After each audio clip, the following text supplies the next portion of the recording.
Rumpelstiltskin. Once there was a miller who was poor, but who had a beautiful daughter. Now it happened that he had to go and speak to the king, and in order to make himself appear important, he said to him, "I have a daughter who can spin straw into gold." The king said to the miller, "That is an art which pleases me well.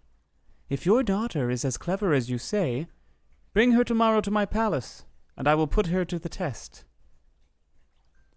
And when the girl was brought to him, he took her into a room which was quite full of straw, gave her a spinning wheel and a reel, and said, "Now, set to work. And if by tomorrow morning early you have not spun this straw into gold during the night, you must die."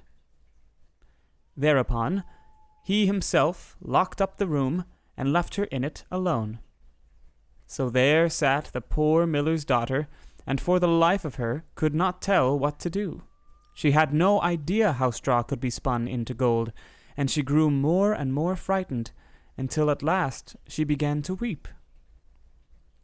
But all at once the door opened, and in came a little man, and said, "Good evening, Mistress Miller.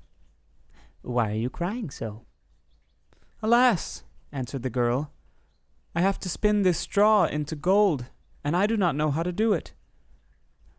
"What will you give me," said the mannikin, "if I do it for you?" "My necklace," said the girl. The little man took the necklace, seated himself in front of the wheel, and whir, whir, whir, 3 turns, and the reel was full. Then he put another on, and whir, whir, whir, 3 times round, and the second was full too. And so it went on until the morning, when all the straw was spun, and all the reels were full of gold. By daybreak the king was already there, and when he saw the gold he was astonished and delighted. But his heart became only more greedy. He had the miller's daughter taken into another room full of straw, which was much larger, and commanded her to spin that also in one night if she valued her life. The girl knew not how to help herself, and was crying, when the door opened again, and the little man appeared, and said, "What will you give me if I spin that straw into gold for you?" "The ring on my finger," answered the girl. The little man took the ring, again began to turn the wheel, and by morning had spun all the straw into glittering gold. The king rejoiced beyond measure at the sight, but still he had not gold enough, and he had the miller's daughter taken into a still larger room full of straw, and said, "You must spin this, too, in the course of this night, but if you succeed, you shall be my wife." "Even if she be a miller's daughter," thought he, "I could not find a richer wife in the whole world." When the girl was alone, the mannikin came again, for the 3rd time, and said, "What will you give me if I spin the straw for you this time also?" "I have nothing left that I could give," answered the girl. "Then promise me, if you should become queen, to give me your first child." "Who knows whether that will ever happen?" thought the miller's daughter, and, not knowing how else to help herself in this strait, she promised the mannikin what he wanted, and for that he once more spun the straw into gold. And when the king came in the morning, and found all as he had wished, he took her in marriage, and the pretty miller's daughter became a queen. A year after she brought a beautiful child into the world, and she never gave a thought to the mannikin.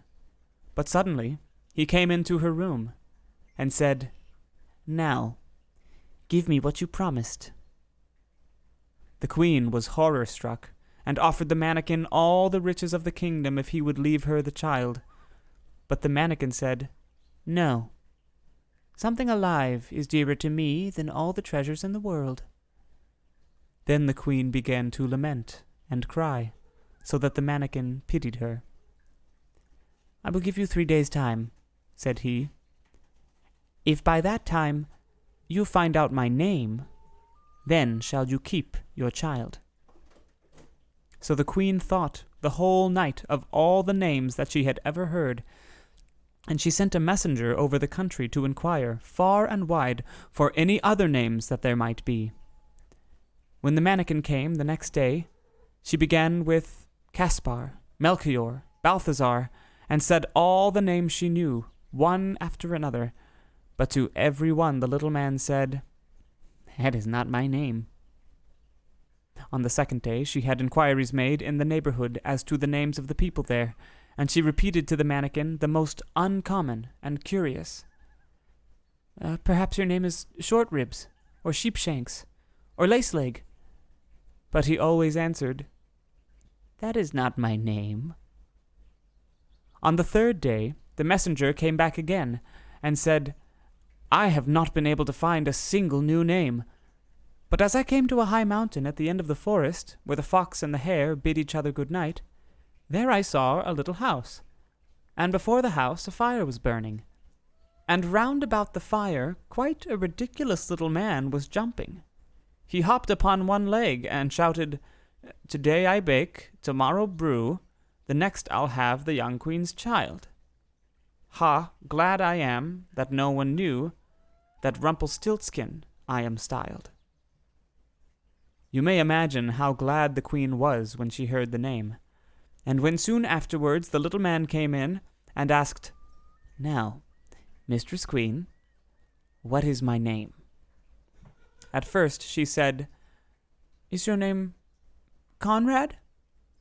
"No." "Is your name Harry?" "No." "Perhaps your name is Rumpelstiltskin?"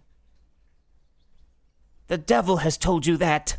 The devil has told you that!" cried the little man, and in his anger he plunged his right foot so deep into the earth that his whole leg went in, and then in rage he pulled at his left leg so hard with both hands that he tore himself in two.